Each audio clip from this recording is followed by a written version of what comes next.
Commercial film, art film. So உங்கள் point of view என்ன, எது பெஸ்ட்டுன்னு சொல்கிறீங்க? பெஸ்ட்டுலாம் இல்லைங்க, ரெண்டுமே ஒன்று தான். ரெண்டுமே ஒன்று தான். ஆர்ட் ஃபிலிம்னா என்ன அப்படின்னா, எந்த படத்தை நீங்கள் தியேட்டரில் விற்கலையோ, எந்த படத்துக்கு காசு கொடுத்து ஆடியன்ஸ் வரலையோ அது ஆர்ட் ஃபிலிம்.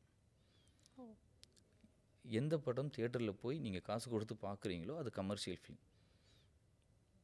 நீங்கள் அதை வியாபார நோக்கத்தோடு எந்த புள்ளியில் அது தொடங்குறீங்களோ அதுதான் கமர்ஷியல் ஃபிலிம். ஆக எல்லா படங்களும் கமர்ஷியல் ஃபிலிம். வேணால் உங்கள் கேள்வியை நான் இப்படி எடுத்துக்கிறேன். எப்படின்னா வந்து கதை சார்ந்த படங்கள், மசாலா படங்கள் அப்படின்னு வேணால் சொல்லலாம். அந்த வித்தியாசத்துக்குள்ளே நான் எடுத்துக்கிறேன். ஏன்னா ஆர்ட் ஃபிலிம், கமர்ஷியல் ஃபிலிம்னா எல்லாமே இங்கே கமர்ஷியல் ஃபிலிம் தான். அது இப்போ பாலா சார்கிட்ட கேட்டால் கூட பாலா சாரோட அதெல்லாம் ஆர்ட் ஃபிலிம்னு நீங்கள் சொன்னால் அவரே ஒத்துக்க மாட்டார். ஏன்னா எந்த உணர்வுகளை வச்சா ரசிகனை டியூன் பண்ண முடியும், எமோட் பண்ண முடியும், எங்கே அள வைக்கணும், எங்கே கோவப்பட வைக்கணும் அப்படின்னு ஒன்று அவர் டிசைன் பண்ணுறாரு, சமைக்கிறாரு. ஒரு கதையை சமைக்கிறார். அது ஆடியன்ஸை டார்கெட் பண்ணி தான் சமைக்கிறார். அவருக்கு தோணுனதெல்லாம் செய்யலை. எது பண்ணால் ஆடியன்ஸ் டியூன் ஆவான், எது பண்ணால் ஆடியன்ஸ் ட்ரிகர் ஆவாங்கிற அந்த பல்ஸ் அவருக்கு தெரிஞ்சு தான் அதை பண்ணுறாரு. அது ஏன் பண்ணுறாருன்னா அது தியேட்டருக்கு போகுது அந்த படம். அப்போ அது கமர்ஷியல் ஃபில்ம். அது ஒரு படம் இப்போது கூழாங்கல்னு எடுத்துக்கோங்க. கூழாங்கல் டைரெக்டாக ஓடிடிக்கு கொடுத்தாங்க அந்த படத்தை. அதை கமர்ஷியல்னு சொல்ல முடியாது, ஏன்னா அது தியேட்டருக்கு வரலை. இப்போ கொட்டுக்காளி அதை டைரெக்டாக ஓடிடிக்கு கொடுக்காம தியேட்டருக்குள்ளே கொண்டு வந்தாங்க. அதில் சில சர்ச்சைகளும் எழுந்துச்சு. இந்த மாதிரி கொட்டுக்காளியை ஏன் இது ஒரு இண்டிபெண்டன்ட் மூவியாகவே இருந்திருக்கலாமே, ஏன் இந்த கமர்ஷியலுக்குள்ளே கொண்டு இது பண்ணுறீங்க அப்படின்னு சில பேர் அதுக்கு ஆதரவும் தெரிவித்தாங்க, சில பேர் அதுக்கு எதிர்ப்பும் தெரிவித்தாங்க. ஸோ அந்த மாதிரி ஒவ்வொரு படமும் அது யாருக்கு போய் சேரணும்னு ஒன்று இருக்குல்ல, அது எந்த வகையில் போய் சேரணுங்கிறதும் ரொம்ப முக்கியம். அது okay sir, back to movie. So நீங்கள் இது வரைக்கும் நிறைய டேரக்டர்ஸ் கூட ஒர்க் பண்ணியிருக்கீங்க. அதில் நீங்கள் டஃப்பாக நினச்ச ஒரு பர்சன், டஃப் மீன்ஸ் ஸ்ட்ரிக்டாக கரெக்டாக எல்லாமே ஒரு வியந்த ஒரு பர்சன்னா எந்த டேரக்டர் நீங்கள் ஒர்க் பண்ணதில்? இல்லை, அப்படி சொல்லணும்னா நான் முழுமையாக ஒர்க் பண்ணது அப்படின்னா நான் மொட சிவா கிட்ட சிவா சிங்கம்புலி படத்தோட இயக்குனர் சாய் ரமணி சார்கிட்ட தான் நான் முழுமையாக ஒர்க் பண்ணேன். இன்னும் சொல்லப்போனால் அவர்கிட்ட இருந்து நான் நிறைய கற்றுக்கிட்டேன். அதாவது சினிமாவில் நான் வரும்போது தத்தியாக தான் தெரியும், ரொம்பலாம் இல்லை. சினிமாவை எல்லாருக்கும் எப்படி நான் நினச்சிட்டு இருந்தேன், சினிமாவில் சாங்லாம் ஷூட் பண்ணால் அப்படியே ஷூட் பண்ணுவாங்க போல், ப்ளே பண்ண விட்டு அப்படியே பயங்கரமாக அப்படி தான் நானும் நினச்சிட்டு இருந்தேன். ஆனால் சாங்குக்குள்ளே ஒரு பஞ்ச் இருக்குது, அந்த பஞ்ச் பிரிக்கணும், அதை பிரித்து அந்த இதை ஒவ்வொரு ஷாட்டுக்கும் ஒரு பீட்டுக்கு தகுந்த மாதிரி அந்த ஷாட் மாறும் அப்படிங்கிறதெல்லாம் எனக்கு அப்போ தெரியாது. எனக்கு அதுக்கப்புறம் அது தெரிஞ்சதுக்கப்புறம் அதுக்கப்புறம் டிவியில் ஒரு பாட்டை பார்க்கும்போது இத்தனை பாட்டு டெய்லி டிவியில் போடுறாங்க, இத்தனை பாட்டுக்கு பின்னாடி இவ்வளோ வேலை இருக்காங்கிறதெல்லாம் அதுக்கப்புறம் தான் புரிய ஆரம்பிச்சிது. அந்த மாதிரி நான் ஒரு ஃபில்ம் இன்ஸ்டியூட்டில், ஒரு ப்ரைவேட் ஃபில்ம் இன்ஸ்டியூட்டில் நான் படித்தேன். அந்த படித்ததில் அங்கே எனக்கு ஒரு வாத்தியார் இருந்தார், ஒரு குரு வந்தார். அவர் பேர் வசந்தமணி. அவர் பேர் அந்த வசந்தமணி தான் எனக்கு அவர் கூட நான் ரொம்ப ஆரம்ப காலத்தில் நான் நிறைய பயணப்பட்டிருக்கேன். அவர் கூட நிறைய எனக்கு சொல்லி கொடுத்துருக்கிறாரு. அவர் தான் வெற்றிவேல் அப்படின்னு சசிகுமார் ஒரு படம் சாருக்கு பண்ணார் இல்லையா, அந்த படத்தோட இயக்குனர் அவர் தான். அதுக்கப்புறம் அவரும் எனக்கு பிரதர்ஹுட்டாகவே இருந்துட்டார். அப்புறம் சாய்ரமணி சார் எடுத்துக்கிட்டால், சாய்ரமணி சாரும் எனக்கு அப்படியே ஒரு பிரதர்ஹுட்டு தான். அவரும் ஒரு குரு ஸ்தானத்தில் தான் இருந்தார். என்னென்னா திட்டுலாம் தாறுமாறெல்லாம் திட்டு விழும், யாருக்கும் திட்டு விழாதுன்னு இல்லை, எல்லாரையும் திட்டுவாங்க. அது ரொம்ப அழகழகாக திட்டுவாங்க. அதெல்லாம் இருக்கும். ஆனால் அது எல்லாமே அந்த நேரத்துக்கு கோபந்தான்.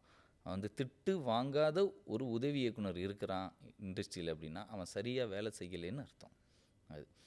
இதுதான் எங்களோட பைபிள் இதுதான் சொல்லும். ஏன்னா நாங்கள் அப்படி தான் நாங்கள் இதை ஏன்னா யார் அதிகமாக வேலை செய்கிறானோ அவங்ககிட்ட தான் சில தவறுகள் நடக்கும். அந்த சில தவறுகள் நடக்கும்போது அவனை தான் திட்டுவார் டைரக்டர். அதனால் அந்த மாதிரி நானும் நிறைய திட்டு வாங்கியிருக்கேன். அதுவும் சாய்ரமணி சார்கிட்ட நிறைய திட்டு வாங்கியிருக்கேன். சாய்ரமணி சாரோட ஒர்க் பேட்டர்ன் எனக்கு ரொம்ப பிடிக்கும். அது வந்து அவரோட அட்மினிஸ்ட்ரேஷன் வேறு லெவலில் இருக்கும். எப்போவுமே பிளான் ஏக்கு பதிலாக ஒரு ஒரு பிளான் இசட் வரைக்கும் ஒன்று வச்சுருப்பார் அவர். ஏதாவது ஒரு பிரச்சனை இருந்துச்சுன்னா பிசிலாம் கிடையாது, பிஜிலாம் இசட் வரைக்கும் வச்சுருப்பார். டக்கு டக்கு டக்குன்னு ஏதாவது ஒரு ஆல்டர்னேட்டிவ் போட்டு இதை அப்படி பண்ணிடலாம், அதை அப்படி பண்ணிடலான்னு ஒன்று பண்ணுவார்.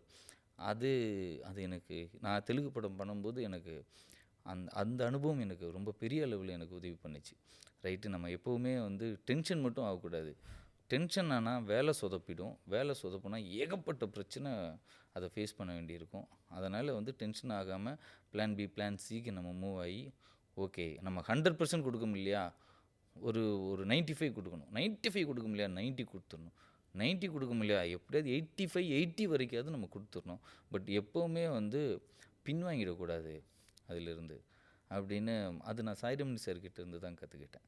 அது ஏன்னா அந்த வகையில் அவர் வந்து பக்கத்தில் உட்கார வச்சு சொல்லிக் கொடுக்குறதில்ல. யாருமே சினிமாவில் அப்படி பக்கத்தில் உட்கார வச்சுலாம் சொல்லிக் கொடுக்க மாட்டாங்க. அவங்க நடந்துப்பாங்க. அதை பார்த்து நம்ம கற்றுக்கணும், அவ்வளோதான். அப்படி நான் நிறைய கற்றுக்கிட்டேன் அவர்கிட்ட. இந்த பாயிண்ட் உங்ககிட்ட இருந்து நான் எடுத்துக்கிறேன் சார். கண்டிப்பாக இது எல்லாருக்குமான விஷயம் தானே. எல்லா இதுலேயும் இப்போ வேறு இண்டஸ்ட்ரியில் வேலை செய்கிறவங்களுக்கும் அது தானே. எல்லோரும் சொல்லிக் கொடுக்க மாட்டாங்க. ஆனாவனா இப்படி பண்ணுன்னு யாரும் ஊட்டி விட மாட்டாங்க. எப்படி சாப்பிட்ணும்னு அவங்க சாப்பிட்டு காமிப்பாங்கல்ல, அந்த மாதிரி தான் இதுவும். Okay sir. இப்போது தியேட்டரில் ரிலீஸ் ஆகிறத விட ஓடிடியில் நிறைய மூவிஸ் ரிலீஸ் ஆகுது. இதுக்கு நீங்கள் என்ன நினைக்கிறீங்க? இதில் ஆக்சுவலி இப்போது அது கொஞ்சம் கொஞ்சமாக குறைஞ்சிக்கிட்டு இருக்குன்னு நான் நினைக்கிறேன். அது கரெக்டு தான். அது ஒரு நேரத்தில் அப்படி இருந்தது. இப்போ சமீபத்தில் அது குறைய ஆரம்பிச்சிருச்சு. ஏன் குறைய ஆரம்பிச்சிருச்சுன்னா, ஒரு டீல் ஒன்று பேசிக்கிட்டு இருக்காங்க தியேட்டருக்கு ஏன்னா ஓடிடி வந்து ஒரு ரூல் கொண்டு வந்துட்டாங்க. இப்போது நாங்கள் ஒரு படத்தை வாங்கணும் அப்படின்னா நீங்கள் தியேட்டருக்கெல்லாம் வந்துட்டு அப்புறம் எங்ககிட்ட வாங்கன்னு அவங்க சொல்ல ஆரம்பிச்சிட்டாங்க அவங்க. ஸோ அதனால் இப்போ அது கொஞ்சம் கொஞ்சமாக குறைய ஆரம்பிச்சிருச்சு. டைரக்ட் ஓடிடி ஃபிலிம்ஸ் இப்போது ரொம்ப வந்து அதாவது 10 படங்களில் ஒரு படம் தான் டைரக்ட் ஓடிடியாக வருது. அது மற்ற எல்லா படங்களும் வந்து சென்சார் ஆகி தியேட்டரில் போய் அதுக்கப்புறம் தான் வந்து ஓடிடிக்கு வருது. அது ஓகே சார். உங்களுக்கு ஏதாவது பிளான் இருக்கா சார்? நெக்ஸ்ட் மூவி வந்து நான் ஓடிடியில் வெப் சீரிஸாக நான் ரிலீஸ் பண்ண போகிறேன் அப்படின்ட்டு. இல்லை, எனக்கு வெப் சீரிஸ் ஆஃபர்லாம் வந்துக்கிட்டு இருக்கு. ஆனால் நான் வந்து அதாவது இப்போ நீங்கள் சொன்ன மாதிரி எப்படி நீங்கள் போய் தெலுங்கில் படம் பண்ணீங்கன்னு கேட்டிங்க இல்லையா. என்னோடய கிரவுண்டு வந்து இதுதான், தமிழ் தான் என்னோடய கிரவுண்டு. இங்கே இருக்கிற தியேட்டரில் இருக்கிற ஆடியன்ஸை பல்ஸில் தான் நான் ப்ராக்டிஸ் ஆகியிருக்கேன். நான் இங்கே இருக்கிற எந்த சீனுக்கு சிரிக்கிறாங்க, எந்த எதை கலாய்க்கிறாங்க, இதுக்கு தான் நான் ட்ரெயின் ஆகியிருக்கேன். அப்போ என்னோடய கிரவுண்டு இது தான். அப்போ இந்த கிரவுண்டில் ஒரு 6 அடித்தே ஆகணும் நான். ஸோ அதனால் ஒரு தியேட்ரிக்கல் ஃபிலிம் நான் இங்கே பண்ணதுக்கப்புறம் தான் வெப் சீரிஸ் அதெல்லாம் எல்லாமே எனக்கு வந்து அந்த ஐடியா எல்லாமே இருக்குது. வெப் சீரிஸ் பண்ணக்கூடிய ஐடியா, டைரக்ட் வந்து ஒரிஜினல்ஸ் பண்ணக்கூடிய ஐடியாஸ் எல்லாமே எனக்கு இருக்குது. அதெல்லாம் ஃப்யூச்சரில் இருக்குது. ஃபஸ்ட்டு ஒரு தியேட்ரிக்கல் 6 ஒன்று அடிக்கணுன்றதான் என்னோடய இப்போதைய சமீபத்திய பிளான் வந்து அதுதான். Eagerly waiting sir. கண்டிப்பாக. ஸோ அடுத்ததாக ப்ரொடியூசர் ஆர்பி சௌத்ரி பற்றி நீங்கள் சொல்லுங்கள் சார். சௌத்ரி சார் வந்து கனவு நாயகன்னு சொல்லுவாங்க இல்லையா. எல்லோரோட கனவுகளுக்கும் நாயகனாக இருக்கிறவர் அவர் வந்து.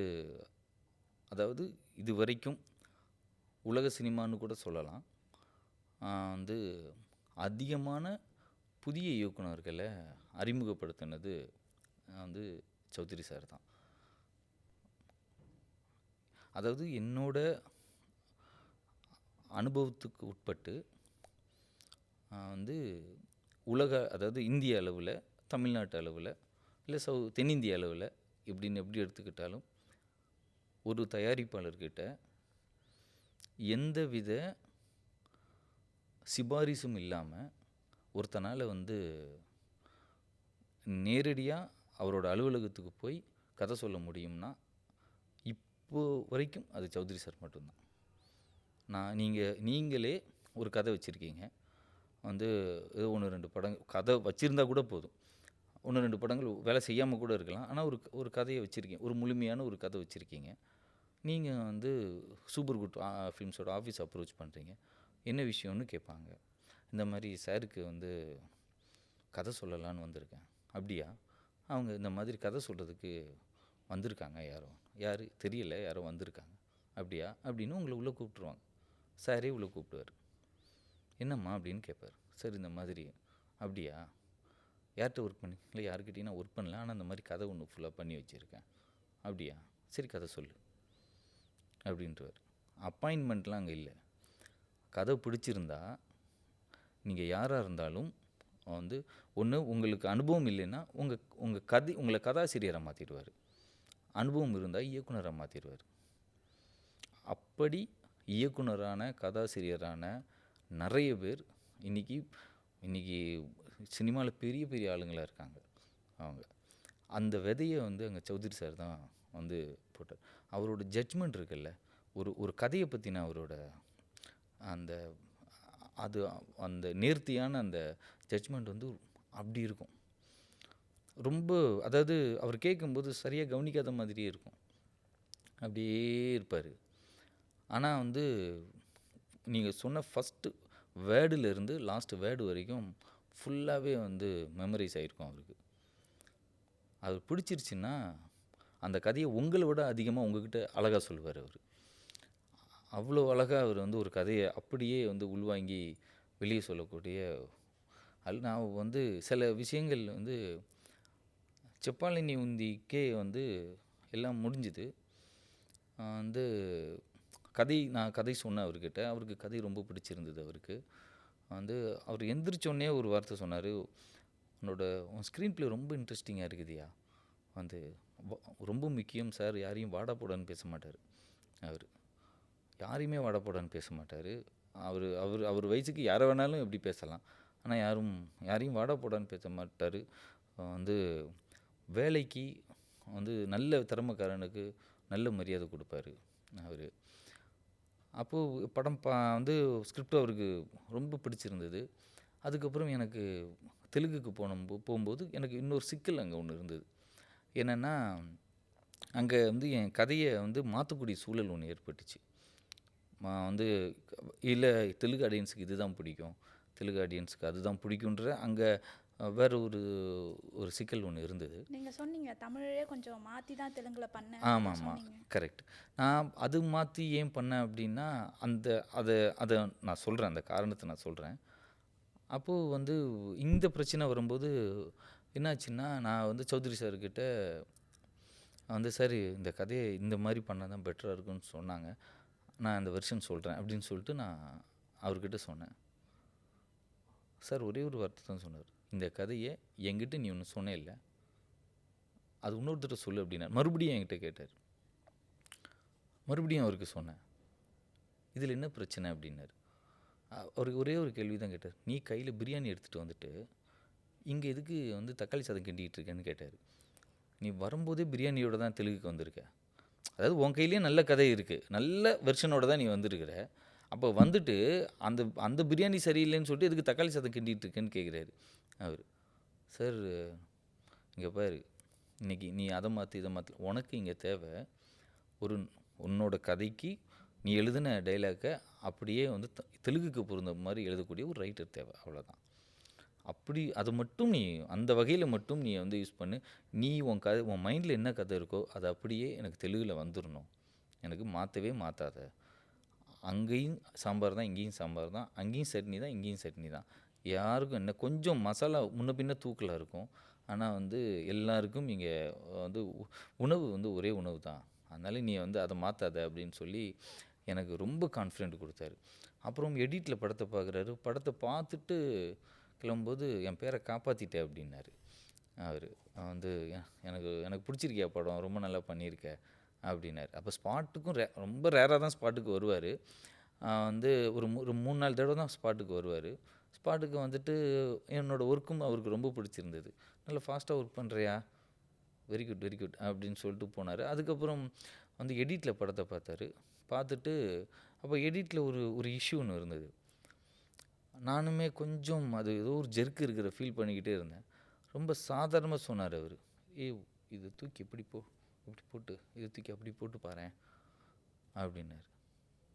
என்ன சார் சொல்கிறீங்க, போட்டு பாரு, எனக்கு என்னமோ சரியாக வரும்னு தோணுது அப்படின்ட்டு நான் கிட்டத்தட்ட ஒரு வாரம் 10 நாளாக அது எப்படி அதை ஆர்டருக்குள்ளே கொண்டு வரணும்னு யோசிச்சுக்கிட்டே இருந்தேன். அவர் வந்தார், இப்படி போட்டு பாரேன் அப்படின்னாரு. சரி சார் அப்படின்னு சொல்லிட்டு பார்த்தா அப்படின்னு வந்து போய் நிற்கிது அது. எனக்கு ஒரு மாதிரி கூஸ் பம்ப் ஆயிடுச்சு. நான் வேகமாக ஓடி போய் சார் அல்டிமேட்டாக ஒர்க் பண்ணேன், சூப்பராக இருக்கும் அது அப்படின்னாரு. நல்லா இருந்தது, ஏன்னா எனக்கு பார்க்கும்போது அப்படி இருந்தால் நல்லா இருக்குமேன்னு தோணுச்சு அப்படின்னாரு. அப்புறம் நாளைக்கு நான் வந்து பார்க்குறேன் அப்படின்னாரு. நாளைக்கு பார்த்துட்டு படத்தை லாக் பண்ணி இனிமேல் கரெக்ஷன் அது இதுன்னு பண்ணாத, போஸ்ட் மற்ற எல்லாத்துக்கும் வந்து டிஐக்கு எல்லாத்துக்கும் வந்து இந்த ஃபுட்டேஜ் அனுப்பிச்சிடு அப்படின்னு சொல்லி ரொம்ப இது பண்ணார். அவரோட அந்த இப்போவும் ஒரு நல்ல உறவு தான் அவரோட இருக்குது. வந்து அது அதுக்கப்புறம் இந்த படத்துக்கு ஒரு அவார்டு கொடுத்தாங்க. நான் பண்ண இந்த தெலுங்கு படத்துக்கு ஒரு அவார்டு ஒன்று கிடச்சிது. வந்து அது என்ன அவார்டுனா, அங்கே தெலுங்குல வந்து அந்த அவார்டு கமிட்டியிலேருந்து எனக்கு கால் பண்ணாங்க. கால் பண்ணி, சார் இந்த மாதிரி நீங்கள் தெலுங்கு மொழியை பற்றி ஒரு தெலுங்கு மொழியை காப்பாற்றுறதை பற்றி ஒரு படம் எடுத்துருக்கிறீங்க.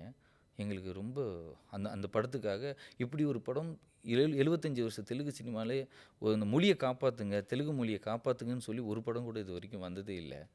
முதல் படம் உங்கள் படம் தான் அப்படி வந்திருக்கு. அதனால் உங்களுக்கு நாங்கள் ஒரு அவார்ட் கொடுக்கணும்னு நினைக்கிறோம். நீங்கள் வந்து வர முடியுமா அப்படின்னு சொல்லி கேட்குறாங்க. நான் இப்போ சொல்கிறேன், ஆமாங்க நான் வரேன். இப்போது நீங்கள் வந்து வந்து இப்போது நம்ம டீ கடைக்கெலாம் போவோம். டீ கடைக்கெலாம் போனால் அங்கே வந்து 2 டீயா சேட்டா அப்படின்னு ஒன்று பேசுவாங்கல்ல. அப்போ பேசும்போது இவன் நம்ம ஊருக்காரன் இல்லை, வெளியூர்லேருந்து வந்திருக்கிறான்னு நமக்கு தெரியும்ல. தெரியும். அந்த மாதிரி அப்படியாங்க எங்கே கொடுக்குறீங்கன்னு நான் கேட்டேன். அவங்க தெலுங்கில் தான் நான் கேட்டேன். அவங்களுக்கு தெரிஞ்சிச்சு இவன் தெலுங்கு இல்லைன்ட்டு. உங்கள் பேச்சு வேறு மாதிரி இருக்குன்னு கேட்டாங்க. ஆமாங்க நான் தமிழ் தான். தமிழா? தமிழ்லேருந்து வந்து தெலுங்கை காப்பாற்ற தமிழ்லேருந்து வந்து ஏங்க தெலுங்கு காப்பாற்றிருக்கீங்க நீங்கள் அப்படின்ட்டு என்கிட்ட கேட்டாங்க. இல்லைங்க, அது எனக்கு கிடைச்ச வாய்ப்பு. ஸோ அதனால் மொழி எல்லாருக்கும் ஒன்று தானே. வந்து தமிழ் வேறு தெலுங்கு வேறு இல்லை. தமிழும் தெலுங்கும் வந்து ஒன்று தான். வந்து இப்போது சரியாக சொல்லப்போனால் தமிழுக்கு பல்லாயிரம் ஆண்டு வரலாறு இருக்குது. ஆனால் தெலுங்கு வந்து 6ஆம் நூற்றாண்டிலிருந்து தான் ஆரம்பிச்சிருக்கு. ஆனால் அதுக்கு முன்னாடி தெலுங்கு என்னவா இருந்ததுன்னா தமிழாக இருந்தது. ஆமாம், தமிழ்ல இருந்து தான் ஆமாம். தெலுங்கு. அதாவது ஃபஸ்ட்டு வந்து தெலுங்கு வந்து தெள்ளு தமிழாக இருந்து அதுக்கப்புறம் வந்து கொடுந்தமிழாக மாறி அதுக்கப்புறம் தான் தெலுங்காக மாறிச்சு. அது ஒவ்வொன்றுக்கும் இங்கே மொழி மொழி மாறுறதுக்கான ஒரு மறுவுதல் இலக்கணமே இங்கே இருக்குது. 1000 கிலோமீட்டருக்கு ஒரு தடவை ஒரு மொழி உடையும், 1000 ஆண்டுகளுக்கு ஒரு தடவை ஒரு மொழி சிதையும். இப்படி தமிழிலிருந்து உடைஞ்சி சிதைஞ்சி போன மொழிகள் உலக அளவில் எல்லா மொழிகளாகவும் இருக்குது. அவ்வளோதான். உலகத்தில் இருக்கிற எந்த மொழியை உடைச்சாலும் அதுக்குள்ளே ஒரு தமிழ் வார்த்தை இருக்குங்கிறது தான் இன்றைக்கி ஆராய்ச்சியாளர்களோட வந்து இது. இப்போ 4வது தமிழ் சங்கம் கூட அந்த இதைத்தான் வந்து சபையில் வச்சுருக்கிறாங்க. இந்த மாதிரி அப்போது வந்து அவங்க அங்கேருந்து அவார்டு கொடுக்கும்போது, நீங்கள் என்னங்க இதுக்கு கொடுக்குறீங்க, நீங்கள் தெலுங்கும் எங்கள் மொழி தானேங்க அப்படின்னேன். அதுதான் அவங்க தெலுங்கும் எங்கள் மொழி தானே அப்படின்னேன். இல்லை இப்படியெல்லாம் யார் யோசிப்பாங்க, இங்கே இருக்கிற யாருமே தெலுங்கு மொழியை பற்றி படம் எடுக்கணும்னு நினைக்கல, ஆனால் நீங்கள் தமிழ்லேருந்து இப்படி வந்து எடுக்கிறீங்களே, உண்மையிலேயே வந்து எங்களுக்கு ஒரு பக்கம் கொஞ்சம் கில்ட்டியாகவும் இருக்குது, ஒரு பக்கம் ரொம்ப சந்தோஷமாகவும் இருக்குது அப்படின்னு சொல்லி சொன்னாங்க. அதுதான் எனக்கு கிடைச்ச ஒரு மிகப்பெரிய விருதாக வந்து நான் நினைக்கிறேன். அதுக்கப்புறம் அந்த படம் ரிலீஸ் ஆனதுக்கப்புறம் நிறைய பேர் அவங்க வீட்டில் வந்து வந்து தெலுங்கு மொழி பேசுகிறதுக்கு நாங்கள் குழந்தைங்களுக்கு சொல்கிறதுக்கு நாங்கள் முயற்சி பண்ணிக்கிட்டு இருக்கோம்னு சொன்னாங்க. அதுவும் எனக்கு ஒரு இதெல்லாம் தான் என்னோட ஒரு பெரிய விருதாக நான் நினைக்கிறேன். ஆக்சுவலாக படம் பண்ணி ரிலீஸ் ஆகிறதோட படத்துக்கான ஃபீட்பேக் வரும்போது ஒரு டேரக்டருக்கு இன்னும் ஹாப்பினஸாக இருக்கும். கண்டிப்பாக அது ஒவ்வொன்றும் அது அது அது ஒரு அது ஒரு கிளாஸ். நான் வந்து படம் ரிலீஸ் ஆனோன்னு தியேட்டருக்கு ரிவ்யூ இது பார்க்க போகிறேன், ரெஸ்பான்ஸ் ஒன்று பார்க்க போகிறேன். வெளியே இருந்து எங்கள் டீம் நின்றுக்கிட்டு இருக்காங்க, ஒவ்வொருத்தராக கேட்டுக்கிட்டே இருக்காங்க. வந்து எப்படி வந்து படம் எப்படி இருக்குது, படம் எப்படி இருக்குன்னு ஒவ்வொருத்தராக கேட்டுக்கிட்டு இருக்காங்க. அதில் ஒருத்தர் அப்படி படம் பார்த்துட்டு வெளியே வர்றாரு. ஒருத்தர் வந்துட்டு, நீங்கள் எல்லாம் யார், அந்த யூனிட்டா, படத்தோட யூனிட்டா அப்படின்னு. ஆமாம் அப்படின்னா எங்கள் மேனேஜர் ஒருத்தர் இருக்கார், அவர் சொல்கிறாரு. அப்போது ஓ அப்படியா அப்படின்னு சொல்லிட்டு, இவர் தான் டேரக்டர் அப்படின்னு என்னையே கை காமிக்கிறாரு. கை காமிச்சோன்னே அந்த ஆளுக்கு என்ன தோணுச்சுன்னு தெரில, அப்படியே அன்கண்ட்ரோல்டாக வந்து என்னை ஹக் பண்ணுறாரு. அவர் அன்கண்ட்ரோல்டாக வந்து ஹக் பண்ணிவிட்டு, ఇలా మూవీ చేస్తారా కన్నా బాబు அப்படி இப்படின்ட்டு பிரித்து போடுறாரு. ஓகே அண்ணே தேங்க்யூ அப்படின்னு சொல்லிட்டு, நான் அதுக்கப்புறம் கொஞ்ச நேரத்தில் அவருக்கு தெரிஞ்சிருச்சு நான் யாருன்னு. నువ్వు తమిళోడా அப்படின்னு சொல்லிட்டு வந்து நீ தமிழ் பையனான்னு கேட்குறாரு அவர். அம்மா ஏன்னா இங்கே வந்துட்டு தெலுங்குக்கு கட் அவுட் வச்சுட்டு இருக்க நீ அப்படின்னு சொல்லிட்டு, இதை நான் தமிழுக்கு பண்ணியிருப்பேன்.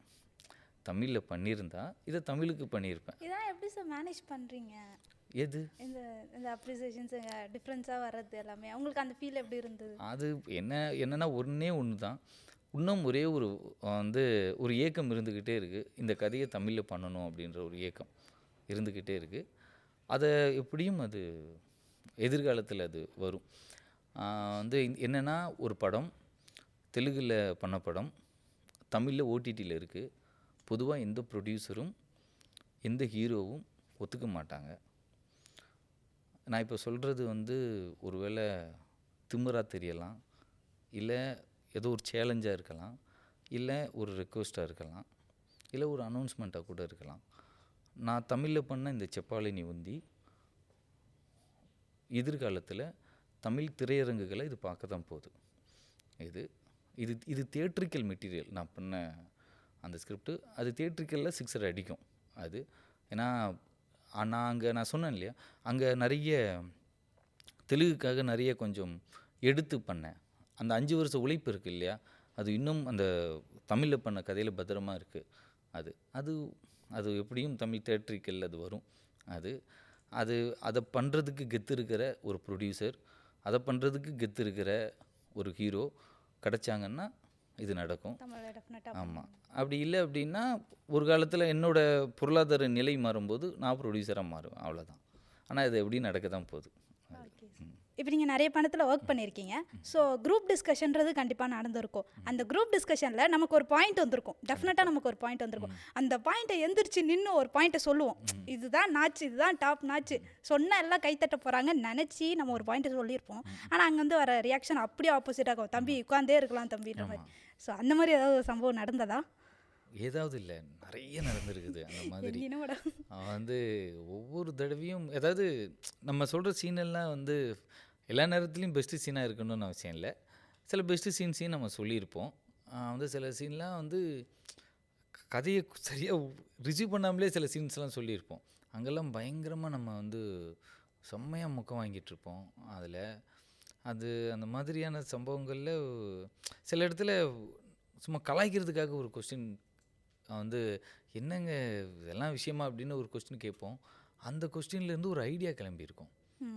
அந்த மாதிரியான நிறைய விஷயங்கள் வந்து அதுவும் எனக்கு சாய்ரமணி சாரோட வந்து டிஸ்கஷனில் இருக்கும்போது வந்து நம்ம அவர் மகாராஜா டைரக்டர் இருக்கார் இல்லையா, நித்திலன் சாமிநாதன், அவரோட டிஸ்கஷனில் இருக்கும்போது அந்த மாதிரியான இன்னும் நண்பர்கள் வட்டத்தில் இருக்கிற நிறைய பேரோட டிஸ்கஷனில் இருக்கும்போதெல்லாம் வந்து நடந்திருக்கு. அதெல்லாம் ரொம்ப சில நேரம் அந்த மொத்த கேங்கே சேர்ந்து கலாய்ப்பாங்க. வந்து அப்படின்னு நம்ம ஆஹா இன்னைக்கு நம்மளை செஞ்சுட்டாங்க, அவசரப்பட்டு வாயை விட்டுட்டோம் அப்படின்ற மாதிரி இருக்கும். சில சீன்ஸ் எல்லாம் அந்த மாதிரி சில மொக்க சீனெல்லாம் சொல்லியிருக்கேன். அந்த சீனை இப்போ சொல்லி நான் மறுபடியும் மொக்க வாங்க விரும்பலை. அதனால அடுத்த கேள்வி அதான் கேட்கலான்ட்டு வந்து நீங்கள் முடிச்சு விட்டீங்க. சரி அப்படிலாம் இல்லை, ஒரு ஜாலியான அது ஒரு மூடு தான் அது. நிறைய இடங்களில் வந்து ஒரு இடத்துல ஒரு ஸ்கிரிப்டில் வந்து சாய்ரமணி சார் ஒரு ஸ்கிரிப்ட் ஒன்று வச்சுருக்கிறாரு. அது ஒரு ஹாரர் காமெடி ஸ்கிரிப்ட். அது ரொம்ப எக்ஸ்ட்ரானரியாக இருக்கும். அதோட கிளைமாக்ஸுக்காக நாங்கள் ரொம்ப நாள் பேசிக்கிட்டே இருந்தோம். அதோட கிளைமாக்ஸ் என்னவாக இருக்கலாம் அப்படி இப்படின்னு சொல்லி. ஏன்னா அந்த கிளைமாக்ஸ் இது வரைக்கும் வராத ஒரு கிளைமாக்ஸாக வந்து இருக்கணும் அப்படின்னு சொல்லி பேசிக்கிட்டே இருந்தோம். அப்போது நிறைய பேசி இது இப்படி வந்துருச்சு, இது இப்படி வந்துருச்சு அப்படி இப்படின்னு பேசும்போது ஒரு இடத்துல நான் கொஞ்சம் ரொம்ப டென்ஷன் ஆகி ஒரு வார்த்தையை விட்டேன். அது அந்த ஏன் அதை சொல்ல முடியாது.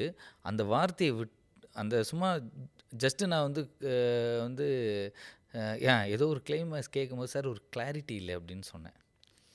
அப்போ டக்குன்னு சார் நம்ம கண்ணாடி துடைச்சிட்டு போடும் ஒன்று கிடச்சிரும் அப்படின்னாரு. வந்து அதில் அந்த ரூட்டில் இருந்து இன்னொரு பாயிண்ட் ஒன்று கிடச்சிது எங்களுக்கு. அதுதான் இன்றைக்கி அந்த ஸ்கிரிப்டோட கிளைமாக்ஸாக இருக்குது. அந்த கவுண்டர் நாங்கள் அடிச்சுக்கிட்டோம். ஒரு கவுண்டர் அடித்தோம், பதில் கவுண்டரில் இருக்கும்போது அது வேற ஒரு கிளைமாக்ஸ் ஒன்று கொடுத்துருச்சு.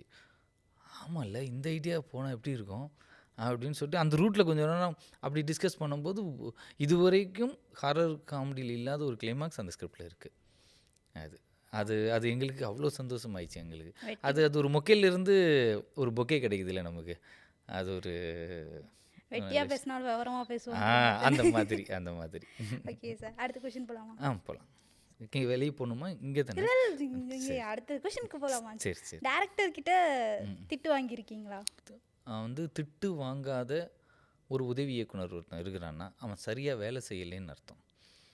ஒருத்தன் திட்டு வாங்குறான்னா அவன் வந்து ஏதோ ஒரு வேலை செஞ்சுக்கிட்டே இருக்கான் ஸ்பாட்டில், அதனால அவன் திட்டு வாங்கிட்டு இருக்கான். திட்டு வாங்குறது, இப்போ வாங்குற திட்டு, அது வந்து அது பின்னாடி அவனுக்கு பெரிய அனுபவமாக பெரிய சர்டிஃபிகேட்டாக அவனுக்கு அது கிடைக்கும். ஏன்னா இப்போது சும்மா வந்து ஒரு ஒரு டைரக்டர் மைக்கில் யார் பேர் அதிகமாக சொல்கிறாங்களோ, எந்த அசிஸ்டன்ட் பேர் அதிகமாக சொல்கிறாங்களோ அவன் வந்து கவனிக்கப்படுவான். அவன் கண்டிப்பா. அது ஏன்னா அவன் தான் அங்கே வேலை செஞ்சுக்கிட்டு இருப்பான் அப்படின்னு. அந்த மாதிரி வந்து என் பேர் அதிகமாக சொன்னாங்கன்னுலாம் சொல்ல மாட்டேன். என் பேரை விட அதிகமாக நிறைய சொல்லியிருக்காங்க. பேரை சொல்லியிருக்காங்க. எங்கள் டீமில் இருந்தவங்க பேரெல்லாம் நிறைய பேர் சொல்லியிருக்காங்க. பட்டு வந்து நானும் நிறைய திட்டு வாங்கியிருக்கேன். வந்து பயங்கரமாலாம் திட்டு வாங்கியிருக்கிறேன். கண்ணா பின்னான்லாம் திட்டு வாங்கியிருக்கிறேன். வந்து அதாவது என்ன தமிழில் ரொம்ப அழகான வார்த்தைகளாகவே இருக்கும். அதெல்லாம் எங்களை திட்டதான் நாங்கள் நினச்சிக்க மாட்டோம்.